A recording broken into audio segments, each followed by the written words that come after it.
There's a big divide in Colorado among many people when it comes to the war in Gaza. We've reported on protests, anger, and threats on both sides. There are two men you might think would be on opposite sides, but who are instead coming together to share a message. Alan Janae sat down with him to hear what they have to say. Here's an extended version of that conversation. How did the two of you initially come together? We have known each other for a while. I think like 3 years ago, 4 years ago. More than that, before COVID. Let's go back to October when this began. One of the things that I experienced and many others in the Jewish community experienced was people with whom we had had strong relations in the Christian community were fairly silent. Nobody reached out. Imam Kolila was the first person to call and express condolence and concern and friendship. We obviously don't agree on everything, but there are certain areas that we feel very strongly about, and we wrote an op-ed to the paper together. It started in a restaurant, having lunch together back in the time, thinking, okay, what are the things that we agree on? We agree that our communities are in dangers here in Denver and in the US. We agree that that cycle is not going to end with violence. Anti-Semitism, anti-Islamophobia, and that we realized that this was something that was going to grow and that we had to get in front of it. At Temple Emanuel, we've had to increase our security. We've had to put armed guards in place and increase our surveillance and alarms, and we've had threats.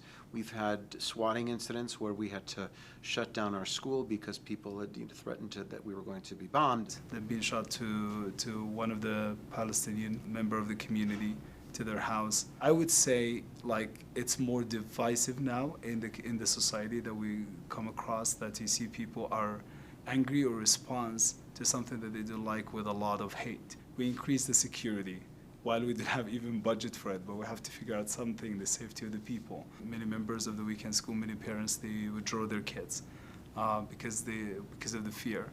We have to lock all the doors. You live always in fear, but you don't want to show the kids that fear. I would say, if people don't mind my judgment, that the two of you are people who apply your religion well and understand the concept. But so don't be upset with the question, but has religion failed us in a way to make us more peaceful?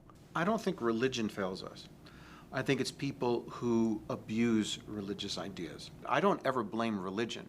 I blame people who corrupt the religious ideals that we stand for and that we love so much. Religion is an idea that we're here for a reason, that we're children of God, that we're created in the divine image, and that we need to see the humanity in every human being. But some people will take that and abuse it. And we see it in Judaism, we see it in Christianity, we see it in Islam, we see it in every religious tradition. There are those who are going to manipulate it. I don't think religion failed us in any ways. Actually, as a Muslim, and I've been part in some civic works, the most people that I see very, very passionate about serving the other people are the religious ones. We in our mosque, we have food pantry every day in the mosque to provide food for the people. In Ramadan, we are encouraged to give as much as we can. So there's a lot of beauty in religion, and there's a lot of selective extremist ideas. They can easily selectively choose what actually feeds in their own extremist minds. So I don't think it's a problem of religion, it's a problem of people. The extremists are the loudest voices, and the extremists are the ones that unfortunately are controlling the narrative. The violence will create another violence, and the hate, and will create another hatred, and the hatred will create another violence. So that has to come to an end. You can't ignore that. That needs to, and Hamas and its ideology is by definition a terrorist organization. Having said that, Hamas is not all of the Palestinians. It's not everyone in Gaza. When fear is used, as we're seeing it used politically here in this country, extremists tend to rise. Whether it's in America, whether it's in Israel, whether it's in Gaza or in the West Bank, in the Palestinian territories, that is when bad things happen. I have received criticism in my congregation from both sides, that I'm too lenient and that I'm too strict, that I'm too supportive of the state of Israel and Zionism, and that I'm too supportive of the Palestinian people.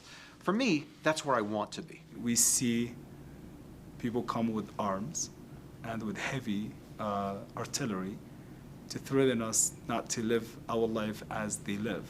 If that hurts anyone the most, it would hurt the Israeli government, the Israeli people, because you're not giving people hope to love you and care about you and see you as a human. Both of our communities right now are traumatized. And so as religious leaders, we have to deal with our people and comfort them and provide them with opportunities to express their fear and to feel safe in our building. That is my primary concern right now. But it's also very important that we acknowledge that that's not enough. My primary responsibility is to take care of my community. And yet, if that's all that I do, what am I? So we need to take care of others. And you can't wait. We have to act now. What I would say is that the way and the rhetoric that is being spewed, the hateful rhetoric about Islam, about Judaism, about Zionism, about Israel, about Palestine, you need to understand that this is not simplistic. There are hundreds of years of history that we're talking about. Study, learn. In the midst of crisis, our job is to provide comfort. I learned we have a quote that says, be a builder, don't be a critical destroyer. And the builders are the quietest ones. As much as we can to end the suffering people, because God will question us which side of the history you have taken. I acknowledge that I'm not powerful. I'm not a politician. I'm not the US president. I'm not anyone that can be significant. But I know that God sees what I'm doing. And I have to do it with as quality work as much as I can and with sincerity. I personally do not think this conflict of religion at all. I think it's a conflict of power and land. This is a conflict of two peoples who have a legitimate claim for the land having to find a way to live together on that land. And both sides need to make sacrifices. As long as the drums of war are being beaten on both sides, we have to wait. And God willing, we'll be able to see a time when that fire will be extinguished, and we'll be able to really make peace with one another and see the humanity in each other. That was Alan Janae's extended conversation with an Imam and Rabbi. Alan is your reporter in Boulder and the foothills. If you have a story idea for him, give him a call on our tips line or contact him through our website, cbscolorado.com.